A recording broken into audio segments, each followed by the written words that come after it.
ज़्यादा दिक्कत हुआ था सामान ढोने में, कोई हेल्प नहीं किया मेरा। 2-2 किलोमीटर तक बहुत सारा बैग लेके आए हैं। पानी उनी का कोई व्यवस्था ही न था, ना खाना मिला ना पानी मिला, भूखे प्यासे आए हैं। सरकार बोले थे 1000 रुपया देंगे, लेकिन मेरे अकाउंट में 1 रुपया भी नहीं आया है। 2.5 महीना से हम पढ़ाई नहीं किए हैं। एक तो कोरोना हो गया, ऊपर से मेरा पढ़ाई डिस्टर्ब, और कोचिंग वाले भी तमाशा कर दिए हैं। बड़ा फ़ोन जिसके पास होगा वो ना पढ़ेगा, हम लोग तो गरीब आदमी हैं, कैसे पढ़ेंगे बड़ा फ़ोन से? ऑनलाइन हो रहा है पढ़ाई।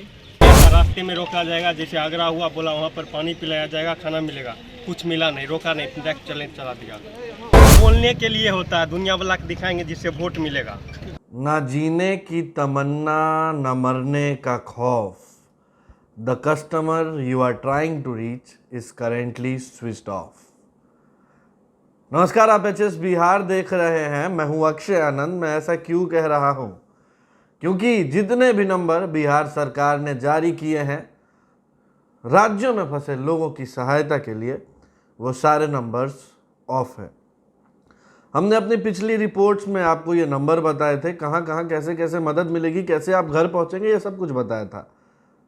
अब लोग ये शिकायत कर रहे हैं कि भैया आपने एक ऐसा नंबर दे दिया जो लगता ही नहीं है। सरकार का रवैया बहुत स्लो है। कोई भी मदद अलग अलग जगह पर फंसे लोगों को नहीं मुहैया हो पा रही है। कुछ ट्रेन कोटा से, कुछ श्रमिकों के लिए ट्रेन, मगर कहाँ कहाँ कौन कौन मजदूर फंसे हैं, वो कैसे आएंगे? जो बिहार के रेसिडेंट्स, मजदूर भी नहीं, छात्र भी नहीं, जो बाहर घूमने गए थे, टूरिस्ट, फंस गए हैं, कैसे आएंगे? दिल्ली में सरकार से कुछ मदद नहीं मिल पा रहा है। नोएडा, अलग अलग जगह हैं जहाँ से शिकायत आ रहे हैं। कहीं जिला कंट्रोल रूम से रिस्पांस नहीं आता है, कहीं रिस्पांस आता है तो फॉलो अप नहीं आता। संकट बहुत बड़ी है और सरकार सो रही है। फिलहाल आप ये तस्वीरें देखिए। ये तस्वीरें बरौनी जंक्शन की हैं, जहाँ पर कोटा से चली पहली ट्रेन बिहार पहुँची है। आपको बता दें कि 5:30 बजे सुबह आज यह ट्रेन बरौनी जंक्शन पहुंची है। इस ट्रेन में बेगूसराय, खगड़िया, लखीसराय, शेखपुरा, जमुई, मुंगेर, भागलपुर और बांका के करीब 1200 छात्र हैं, जिसमें से बरौनी जंक्शन पर छात्र छात्राओं के स्क्रीनिंग और उनकी जांच की पूरी व्यवस्था कराई गई। ऐसा मौका पहली बार था कि उनका स्वागत उनके माता पिता नहीं बल्कि जिला प्रशासन और पुलिस कर रही थी। जांच के बाद उन्हें अपने अपने ज़िलों की बसों में बिठा दिया गया, जिसके बाद वो ज़िले में जाएंगे और होम क्वारंटाइन में अगले 14 दिन के लिए रहेंगे। मौके पर डीएम, एसपी तैनात रहे, हालात का जायज़ा लेते रहे, जांच करते रहे और ट्रेन आने के बाद उन बच्चों को घर तक पहुंचाने में मदद की। अब सुनिए कि ये जो परेशान बच्चे हैं, जिन्हें अलग अलग तरह की दिक्कतों का सामना करना पड़ा, वो क्या कह रहे हैं। बहुत ज़्यादा दिक्कत हुआ था सामान ढोने में, कोई हेल्प नहीं किया मेरा। 2-2 किलोमीटर तक बहुत सारा बैग लेके आए हैं। पानी उनी का कोई व्यवस्था ही न था, ना खाना मिला ना पानी मिला, भूखे प्यासे आए हैं। कितने देर का सफर किए भूखे प्यासे? 18 घंटा। रास्ते में कोई व्यवस्था नहीं थी? नहीं, कुछ भी नहीं। और ट्रेन रुकता भी तो ऐसा जगह पे जहाँ कोई बच्चा उतर ही नहीं सकता है। सरकार बोले थे 1000 रुपया देंगे, लेकिन मेरे अकाउंट में 1 रुपया भी नहीं आया है। अच्छा। 2.5 महीना से हम पढ़ाई नहीं किए हैं। एक तो कोरोना हो गया, ऊपर से मेरा पढ़ाई डिस्टर्ब, और कोचिंग वाले भी तमाशा कर दिए हैं। बड़ा फ़ोन जिसके पास होगा वो ना पढ़ेगा, हम लोग तो गरीब आदमी हैं, कैसे पढ़ेंगे बड़ा फ़ोन से? ऑनलाइन हो रहा है पढ़ाई। यहाँ पे भी बहुत सारा प्रॉब्लम हो रहा था आने में। ट्रेन से उतरे, उसके बाद बहुत दूर तक सामान लेते आए हैं। मतलब कि जैसे प्यास लगा तो बोले थे कि पानी मिलेगा, खाना मिलेगा, ये दोनों कुछ नहीं मिला। मिला भी तो वो रख कर चलेंगे। एक स्टूडेंट 10-12 बोतल एक साथ ही रख लिया, किसी को मिला ही नहीं। एक ही स्टूडेंट, 4-5 स्टूडेंट रख लिया और किसी को मिल ही नहीं पाया खाना पानी। काफ़ी परेशानी हुई आने में। काफ़ी परेशानी हुई। गया था, रास्ते में रोका जाएगा, जैसे आगरा हुआ, बोला वहाँ पर पानी पिलाया जाएगा, खाना मिलेगा, कुछ मिला नहीं, रोका नहीं, डायरेक्ट चला दिया। बिहार सरकार के द्वारा क्या व्यवस्था की गई थी? कुछ व्यवस्था नहीं है, कुछ व्यवस्था नहीं।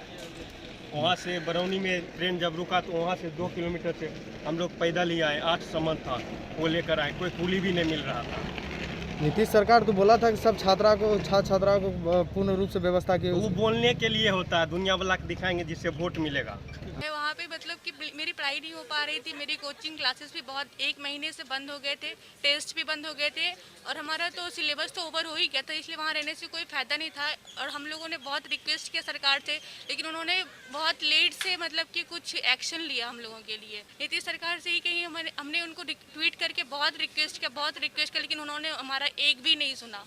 हम लोग तो पहले तो हमारे हॉस्टल से स्टेशन आने में 20 मिनट का रास्ता है और फिर आने में हमें 3 घंटे लग गए। स्टेशन पे आए तो उसमें वहाँ पे था कि जिनके पास मैसेजेस है बस वही एंट्री लेंगे, लेकिन ट्रेनें फुल हो गई थी। हम लोग के पास मैसेज था, फिर भी एंट्री नहीं मिल पा रही थी और हम लोगों को बाहर खड़ा कर दिया गया था। नहीं, टिकट का पैसा नहीं लिया गया। कोटा में जब थे तो पहले तो ठीक था, लेकिन जब से लॉकडाउन स्टार्ट हो गया तो हमारे खाना का क्वालिटी घट गया था बिल्कुल।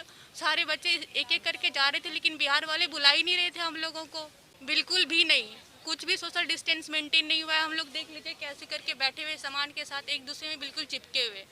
बहुत दिक्कत हुआ हम लोगों को आने में। बैठे पूरी रात भर में बैठे आई हूँ जगे हुए। इस बीच इस बच्ची की बात आपको बहुत लाजमी लगी होगी कि कोचिंग क्लास जो ऑनलाइन हो गए हैं, जो बड़े बड़े फ़ोन से वीडियो कॉन्फ्रेंसिंग के माध्यम से चलते हैं, उन पर वो बच्चे कैसे क्लास लेंगे जिनके पास स्मार्टफोन्स नहीं हैं। बड़ा सवाल है।